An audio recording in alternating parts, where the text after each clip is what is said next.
혈당 스파이크는 기본적으로 식전에는 괜찮았는데 식후가 많이 올라간다라는 뜻을 가지고 있거든요. 혈당 스파이크가 나타난다고 했을 때 당뇨병 전 단계거나 초기 당뇨병일 수 있다. 방금 말씀드린 그런 수칙들을 잘 지키면 당뇨병 전 단계에서 당뇨병으로 넘어가는 것을 58% 정도 줄일 수가 있어요.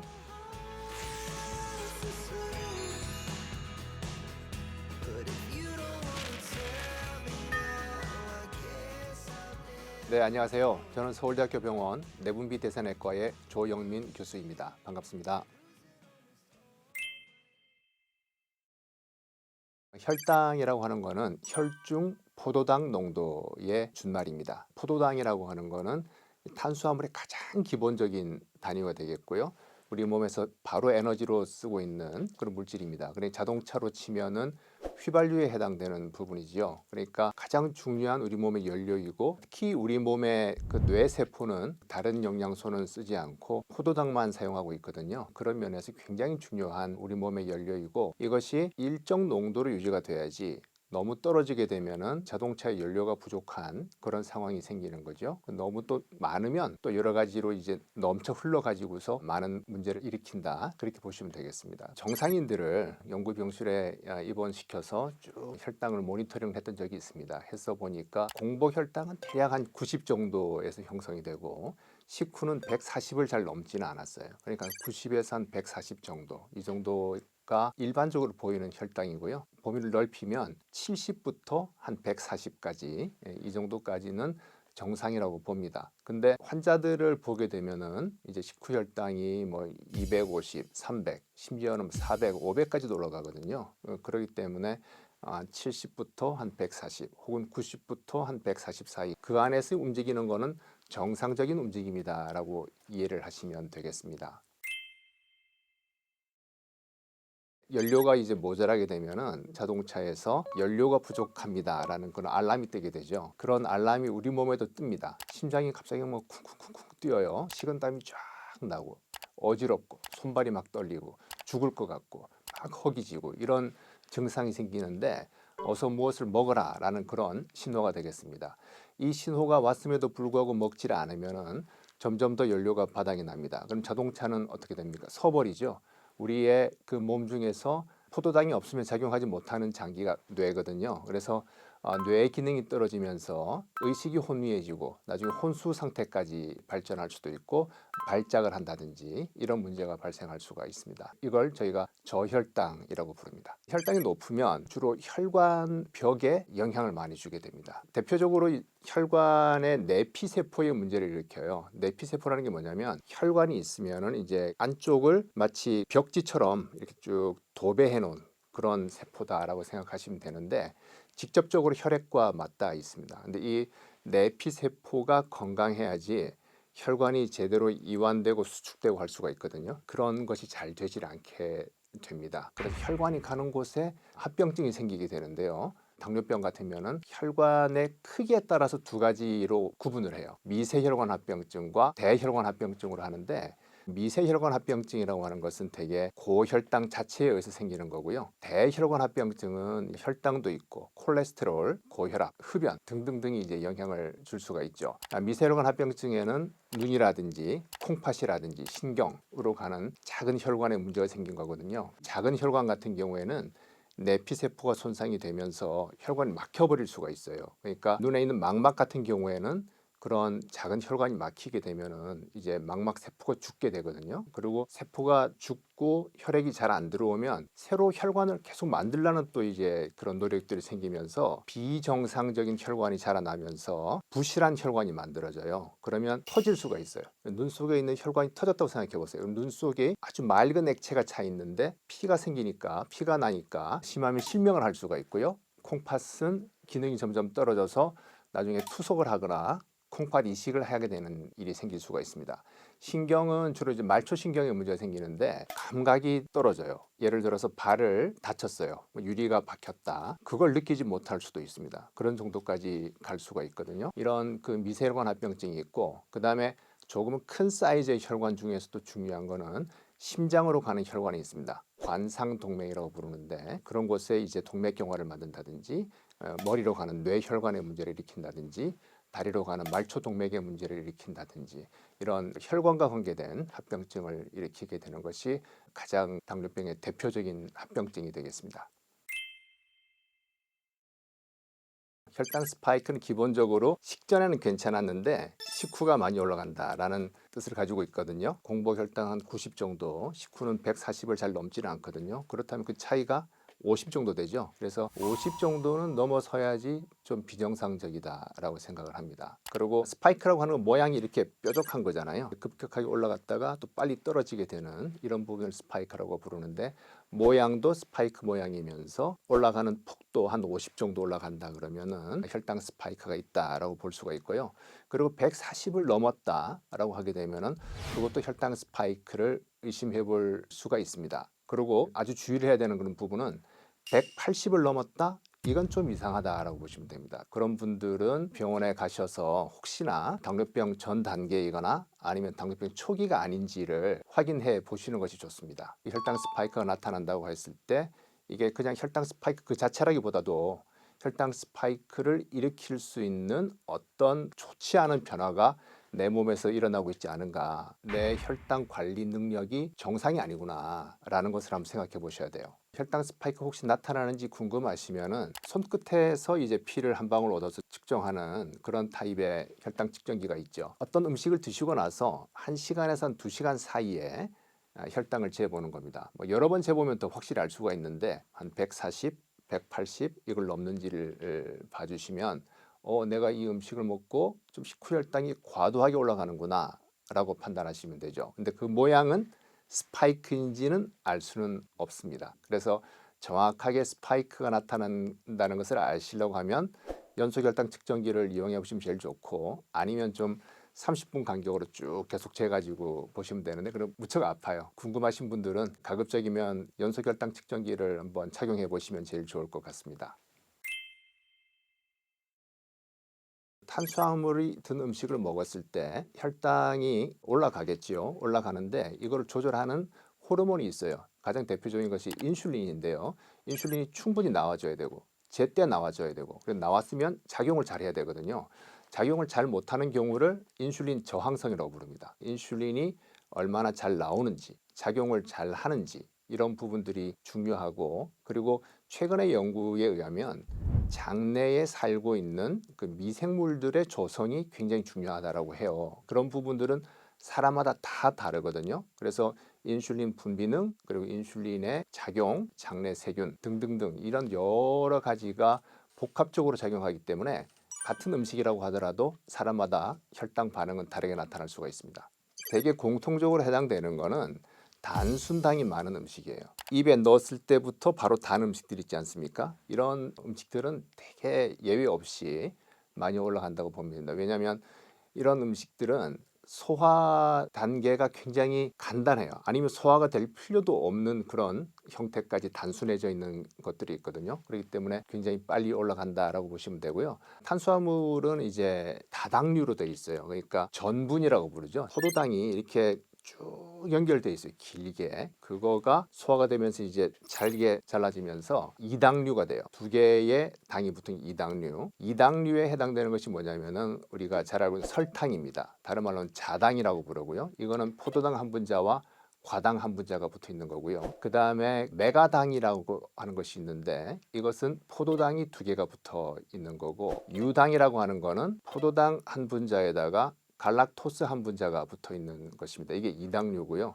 쪼개져 가지고 포도당이나 과당이나 그다음에 갈락토스가 되면은 단당류로가 부릅니다. 특히 이 중에서 이제 설탕이나 메가당 같은 경우에는 입에 넣었을 때 엄청나게 달죠. 포도당도 그렇고 과당도 그렇고요. 이런 거가 많이 함유되어 있게 되면은 단순당이 많이 들어있다라고 그렇게 이야기를 하고, 단순당 수준은 아니지만은 그래도 아주 가공이 많이 되어 있는 당질들이 있어요. 대표적으로 흰쌀밥, 바깥에 있는 것 다 깎아낸 거거든요. 바깥에 이제 단백질이나 뭐 섬유질이나 이게 남아 있는 게 현미가 되겠고, 그래서 흰쌀밥 같은 경우, 그 다음에 쌀 가루를 빻아서 만든 떡이라든지 그리고 흰 빵이라든지 이런 부분들은 설탕과 비슷한 수준으로까지 혈당을 올릴 수가 있습니다. 바로 입에 넣어서 단 음식들, 그리고 아주 정제가 된 곡물, 이런 부분들을 주의하시면 식후 혈당을 잡는 데 도움이 될 것 같습니다. 흰쌀밥이 혈당을 많이 올릴 수 있지만은 양이 굉장히 중요한 것 같아요. 근데 과거에는 이렇게 저희가 고봉밥을 먹던 시대가 있었는데 지금 공깃밥을 먹게 되고 공깃밥도 이제 거의 다 채우지 않는 것 같습니다.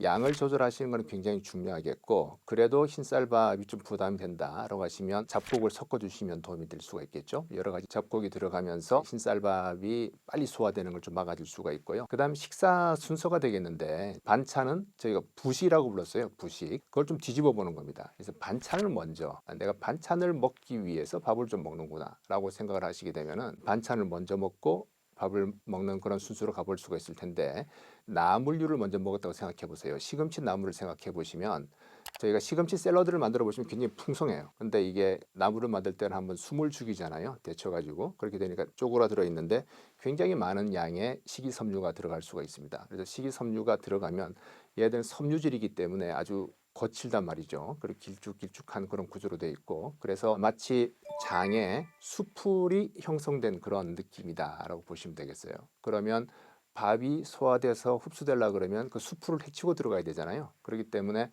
아무래도 소화 흡수되는 속도가 느려진다라고 보시면 되고요. 그다음에 단백질이라든지 지방이라든지 이런 그 반찬류가 먼저 들어가 있으면 위장이 지방하고 단백질을 이제 잘게 쪼개야 되니까 계속 운동을 하겠죠. 잘 쪼개진 다음에 십이지장으로 흘려내 보내거든요. 그걸 하느라고 빨리 못 내려보내는 거죠. 그래서 식후 혈당이 덜 올라갈 수가 있습니다. 밥만 너무 많이 먹는다든지 밥을 먼저 먹고 다른 반찬을 조금씩 먹는다든지 이렇게 되면은 밥이 혈당을 올리는 작용이 세지고 거꾸로 채소류 그리고 다른 반찬을 먼저 드시고 밥을 드신다고 하게 되면은 흰쌀밥에 의해서 혈당이 올라가는 것은 좀 줄여볼 수가 있겠습니다. 스파이크 나타나는 것을 줄일 수 있는 방법은 식후에 운동을 해주시는 게 큰 도움이 되죠. 운동을 하게 되면 근육이 에너지를 쓰시기 때문에 그렇게 되는 거고요. 일단 단순당을 많이 먹어서 올라갔고 인슐린이 많이 따라서 나왔으면 뚝 떨어지는 경우들이 많이 있고 어떤 경우는 거의 저혈당 수준까지 내려가기도 해요. 이렇게 빨리 급격히 떨어지는 경우에 있어가지고 느끼는 사람이 있습니다. 특히 젊고 마르고 예민한 여성들 이런 분들이 이런 증상을 느껴서 병원에 오는 경우들이 많이 있었어요. 되게 뭐 당 떨어졌다라고 이야기하는데 재 보면 70m로까지 내려간 일은 거의 없어요. 이거를 기능성 저혈당이라고 불렀어요. 자율신경이 너무 많이 떨어지면 안 되니까 작용해서 이제 올리려고 하거든요. 주로 교감신경에서 작용하는 그런 호르몬들이 많이 있습니다. 에피네프린, 노르에피네프린 이런 호르몬들인데 이런 호르몬들이 작동하는 거를 예민하신 분들은 느껴지는 거죠. 꼭 여성이 아니라도 남성도 느낄 수는 있습니다. 그걸 막으려고 그러면은 소량씩 자주 드시거나 아니면 단순당이 들어있는 음식을 피하시거나 하시면 되고 초가공식품이라고 하는 게 있습니다. 일단 봤을 때 원재료의 모습이 없어요. 그리고 단맛이 많이 가미되어 있는 이런 가공식품들 주변에서 많이 볼 수가 있는데 그런 부분들은 좋지가 않겠고요. 그 다음에 이제 혈당을 많이 높이지 않을 거라고 흔히들 생각하는 그런 음식들이 있는데 무가당 주스 같은 경우에 과일 주스이기 때문에 당이 많이 들어있음에도 불구하고 무가당이란 말에 당이 없다고 생각하시는 분들이 계세요. 추가적으로 당을 더 넣지 않았다는 뜻이죠. 무가당이니까 그런 부분은 좀 조심을 하셔야 될 것 같고요. 그다음에 단맛이 나지 않지만 나중에 혈당이 올라갈 수 있는 그런 음식들이 있죠. 많이 올리는 음식은 아니긴 하지만은 우유 같은 경우에 드시고 나서 혈당이 올랐어요라고 깜짝 놀라는 분들이 계시거든요. 왜냐하면 우유에는 유당이 있는데 유당은 입에 넣어서 달진 않아요. 근데 이게 소화가 되면서 한 분자의 포도당과 한 분자의 갈락토스가 되면서 이제 달아지는 거거든요. 우리가 이걸 실험적으로 어떻게 할 수 있냐면 집에서 그 우유로 요거트를 만들어 보시면 알아요. 요거트를 만들고 나면 새콤달콤해지잖아요. 그렇죠? 그래서 그 안에 당이 있었구나 하는 것을 알게 됩니다. 단맛은 사람들이 굉장히 선호하는 맛이다 보니까 칼로리는 걱정이 되고 혈당이 올라갈까 봐 걱정이 되니까 뇌를 속이는 물질들이 많이 개발이 됐죠. 인공 감미료도 있고 자연계에 존재하는 그런 감미료 중에서도 칼로리가 거의 없는 게 있거든요. 대체 감미료라기도 하고 칼로리가 없다고 해서 비영양 감미료 이런 이야기도 씁니다. 실제로 그런 음식을 드시게 되면 혈당은 잘 올라가지는 않지요. 그런데 단맛에 대한 선호도는 계속 높아져 있는 상황이기 때문에 단 것을 쉽게 찾을 수 있는 그런 부분이 된다는 것이고, 그리고 단맛이 나긴 하지만 얘는 칼로리가 없어라는 걸 우리가 알고 있어요. 그래서 내가 이렇게 노력한 것에 대한 보상을 많이 찾는 경우들이 있습니다. 다른 음식을 좀 더 먹는다든지 하는 거죠. 예를 들어서 햄버거 가게에 가서 제로 콜라를 시키고 패티를 한 장 더 얻는다든지 감자 프라이를 하나 더 추가한다든지 이런 보상 심리를 보이는 경우들이 많이 있고요. 대체 감미료라든지 인공 감미료라든지 이런 걸 많이 쓰게 됐을 때 장내의 세균이 좀 비만해지고 혈당을 올리는 쪽으로 작용하는 그런 장내 세균으로 대체되는 경우들이 있다라고 하는 것이 이미 밝혀져 있기 때문에 그 적정량을 소비해 주시는 것이 좋을 것 같습니다. 너무 이제 과량을 섭취하게 되면 문제가 될 수도 있다. 그렇게 알고 계시면 될 것 같습니다. 과일은 굉장히 좋은 음식이죠. 근데 최근에는 과일이 이제 너무 계량이 많이 돼가지고 브릭스라는 거 수치로 나타나고 있지만은 굉장히 달아졌고요. 옛날에는 과일을 설탕에다가 찍어 먹는 일도 흔히 있었는데 최근에는 전혀 그럴 필요가 없을 정도로 많이 달아졌다라고 하기 때문에 너무 이제 당도가 높은 과일은 좀 피하시는 게 좋겠다라는 그런 생각이고요. 그리고 이제 어떻게 먹느냐도 중요한 것 같아요. 과일을 그냥 통째로 드시게 되면 특별한 문제는 없는 것 같아요. 근데 주스로 갈아 먹는 형태가 좋지 않은 것 같습니다. 실제로 제 환자분들이 연소혈당 측정기를 가지고 데이터를 들고 오시는데 아침에 과일 몇 개를 갈아서 주스로 한 잔을 마시면서 시작한다고 이야기를 해요. 그러면 혈당이 거의 한 250까지 올라갑니다. 마치 당분을 폭탄으로 투여하는 것 같은 그런 효과다라고 그렇게 생각을 합니다. 양배추에다가 그다음에 사과에다가 뭐 다른 또 과일 이렇게 해서 갈아서 드셨는데 그래도 똑같이 많이 올라가더라고요. 일단 갈았기 때문에 소화 흡수가 빠르겠죠. 그리고 한꺼번에 다 마셔버렸으니까 빨리 흡수가 됩니다. 그리고 이 믹서기로 블렌딩 하는 것보다 착즙하는 거 있잖아요. 즙만 짜게 되면 조금 더 빨리 올라갈 수가 있습니다. 착즙을 하면 식이섬유는 더 많이 제거가 되기 때문에 혈당이 많이 올라가고요. 그런데 과일을 이렇게 썰어 놓고 뭐 천천히 이제 뭐 신문을 보면서 먹었다든지 대화를 하면서 먹었다든지 하게 되면은 그렇게까지 빠른 속도로 드실 수는 없고 과일에 기본적으로 있는 식이섬유라든지 이런 부분들이 다 섭취가 되는 거지요. 그렇기 때문에 과일을 드실 때는 통째로 드시는 것이 가장 좋은 방법이다. 그다음에 너무 이제 당도가 높은 그런 과일들은 조금 피하시는 것이 좋겠다. 그렇게 이야기를 드리고 싶습니다. 고민이 되시면은 한번 혈당을 모니터링을 하시면서 결정하시면 돼요. 이렇게 먹으면 괜찮구나라고 하시면 되는데 대개는 아마 워낙 과일 주스라든지 뭐 ABC 주스 등등등 이런 것들이 좋다고 생각하시기 때문에 별 고민 안 하고 드셨다가 이 혈당이 올라서 깜짝 놀라시고 하는 경우가 많거든요. 그래서 모니터링을 해보시는 것이 가장 좋을 것 같습니다. 공복혈당이 당뇨병 수준은 아니지만은 정상도 아닌 중간이죠. 공복혈당 장애라고 부르는데 100부터 125까지입니다. 저희가 이전에 연구해 본 바에 의하면 공복혈당이 100에서부터 109까지는 그래도 어느 정도는 정상에 가깝고 110부터 125까지는 또 살짝 당뇨병에 가까운 쪽이고요. 이런 분들 중에서 한 15% 정도는 이미 당뇨가 있는 경우가 있어요. 공복혈당은 당뇨병 전 단계인데 음식을 먹으면 휙 올라가시는 분들이 계시거든요. 그래서 이 공복혈당이 110부터 125에 해당되는 분들은 꼭 당뇨병 검사를 한번 받아보시는 것이 좋겠다라고 생각을 하고요. 공복혈당 장애를 가지고 있는 분들은 당뇨병 전 단계이기 때문에 당뇨병 예방을 위한 그런 식이요법이 필요합니다. 그래서 일반적으로 제시되고 있는 것은 식이섬유 섭취를 늘려라. 섬유질이 많은 그런 음식들을 섭취하시는 게 중요하겠습니다. 특히 채소류를 많이 드시는 것이 좋겠다라고 생각을 하고요. 그 다음에 전체적으로 칼로리를 섭취량을 줄여서 체중을 잘 유지해 주는 게 좋다고 알려져 있습니다. 그래서 체중을 한 7% 정도 감량을 해주면 큰 도움이 된다라고 알려져 있죠. 운동이 굉장히 중요합니다. 당뇨병을 예방하기 위해서 주 한 150분 정도는 유산소 운동을 해주시는 것이 좋겠고 주당 2 내지 3회 정도는 근력 운동을 같이 병행해 주시게 되면은 큰 도움이 될 수가 있습니다. 이런 과정을 통해서 실제로 연구를 해보게 되면은 당뇨병 전 단계에서 당뇨병으로 넘어가는 것을 58% 정도 줄일 수가 있어요. 그러면 나머지 당뇨병이 생긴 42%는 왜 생겼냐 하면 그 연구를 했을 때 그렇게 지키려고 한 여러 가지 항목들이 있잖아요. 이걸 안 지킨 사람들이 주로 생겼기 때문에 방금 말씀드린 그런 수칙들을 잘 지키면 당뇨병을 대부분은 예방을 할 수가 있다. 그렇게 보시면 되겠습니다.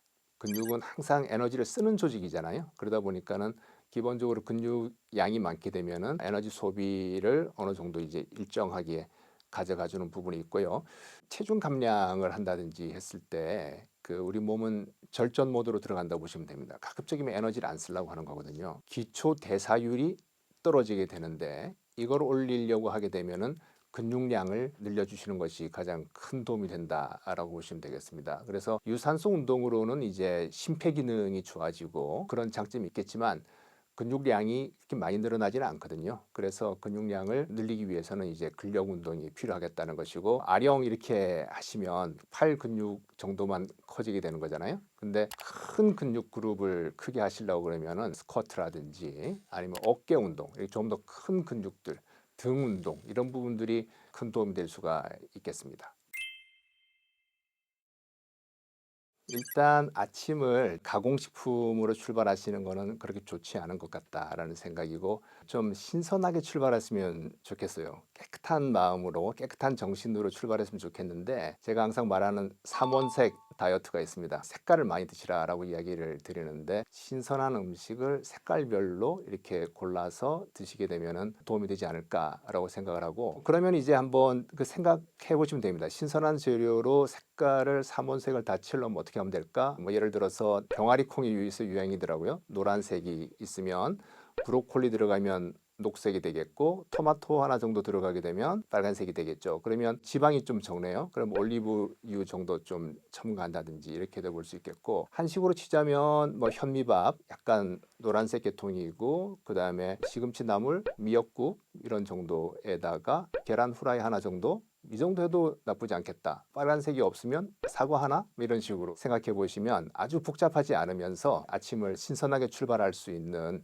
요령이 될 것 같습니다. 제일 안 좋은 게 아침에 커피 한 잔 마시고 나가시는 게 아닌가 싶어요. 정신을 깨우는 거죠. 그렇죠? 나의 몸을 깨우는 그런 방법인데 굉장히 아침에 바쁘고 하니까 이제 빵 하나에 뭐 커피 한 잔 이런 식으로 해서 허기만 달래고 에너지만 높여서 나오는 거죠. 그렇죠? 아침에 왜 그렇게 먹을까라고 한번 생각해 보셔야 돼요. 그러니까 그 음식이 나쁘게 작용할 가능성도 있고 그렇게 드시는 이유도 있을 것 같거든요. 바쁜 사람일 것 같아요, 굉장히. 그리고 자기가 먹는 음식에 대해서 크게 관심이 없는 분일 것 같아요. 그런 분들은 밤에는 또 뭐 먹을까?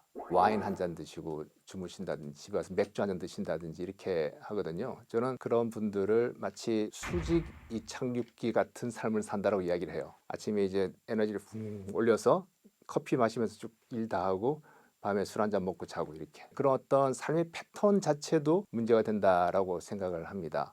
영양학적으로 썩 좋지는 않고 그리고 그렇게 아침을 먹는 이유가 뭘까? 어떤 배경이 있을까? 그것을 동시에 좀 생각해 보셨으면 좋겠습니다.